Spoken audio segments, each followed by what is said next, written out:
UDF জিন্দাবাদ, UDF.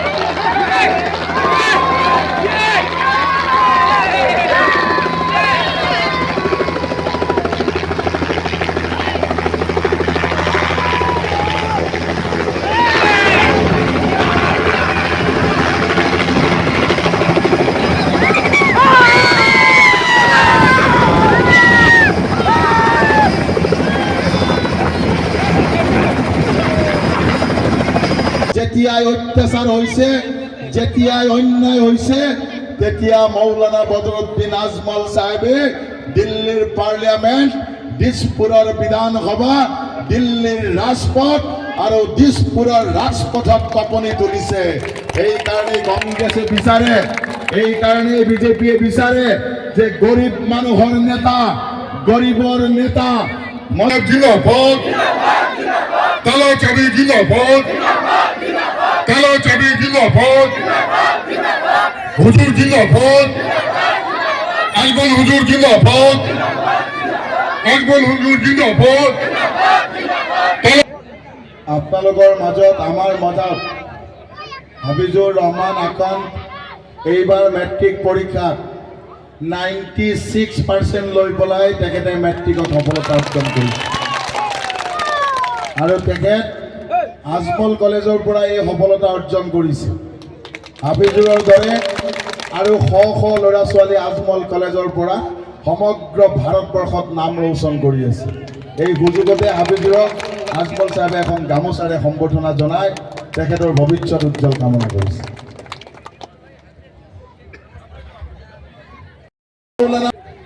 আসসালামু আলাইকুম ওয়া রাহমাতুল্লাহি ওয়া বারাকাতুহু। আসসালামু আলাইকুম। এত মুসলমান সালামের জবাব নাই, তার বলে বলবেন হুজুরে ঘুষা করে। মুসলমানের সালাম দিলে জবাব দিতে লাগে না? তখন কথা তো সবাই বুঝতেছেন। আমি আবার সালাম দিব, দেখি কত জোরে আপনারা জবাব দেন। আসসালামু আলাইকুম ওয়া রাহমাতুল্লাহ। মাশাআল্লাহ, মাশাআল্লাহ। ভাই, মাত্র 2 দিন বাকি আছে। কংগ্রেসে তারা যত মিথ্যাবাদী পুরো ভারতবর্ষ সবরে আনিয়া আসামে জমা করছে। একটাই উদ্দেশ্য, আসামে মূল্যবৃদ্ধির কোনো প্রবলেম নাই, সব ঠিকঠাক চলতেছে।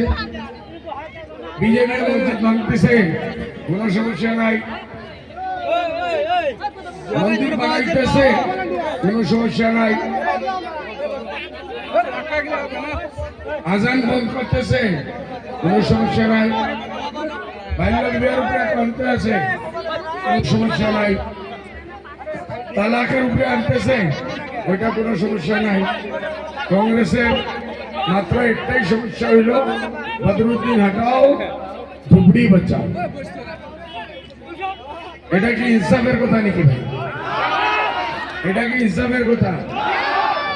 আপনার উন্নতি চাই, আপনারা শিক্ষা চাই, আপনারা ছেলেমেয়ের শিক্ষা চাই। কংগ্রেসে আপনারা ছেলেমেয়ে আনেওয়ালা ভবিষ্যৎ প্রজন্মরে গোলাম বানাইয়ে রাখতে চাই। আর আমি এরারে আজাদি দিয়া বোম্বে, দিল্লি, মাদ্রাস, আমেরিকা, লন্ডনে নিয়ে পড়াইতে চাই। এটাই আমার পাপ, এটাই আমার পাপ। মাদার টেরি ঘটনা হয়েছিল না, রক্ষমন্ত্রী সাহেবের সমঝাইয়া গেছি, তুমি এই 2টা বাচ্চারা পড়াইবা।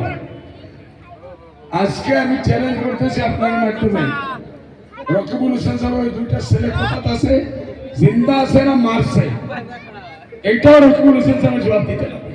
এই 2টা বাচ্চা এখন পৃথিবীর কোনখানে আসেনি, কি করলো উনি? মাত্র 2টা বাচ্চা। রাহুল গান্ধী আমার সমঝাইছেন, তার মা বাপ করছে, এই 2টা বাচ্চারা তুমি পড়াইবা। আপনারা আর জ্ঞাতে আমি জানাইতেছি, আলহামদুলিল্লাহ আল্লাহর মেহরবানি ওই 2012 থেকে আজকে পর্যন্ত ওই দুইটা ছেলেরে আমি পড়াইতেছি আলহামদুলিল্লাহ। আগামী বছর একটা ডক্টর হইব, কি হইব? এর মধ্যে একটা ডক্টর হইব আগামী বছর, আর একটা আমার সঙ্গে আছে।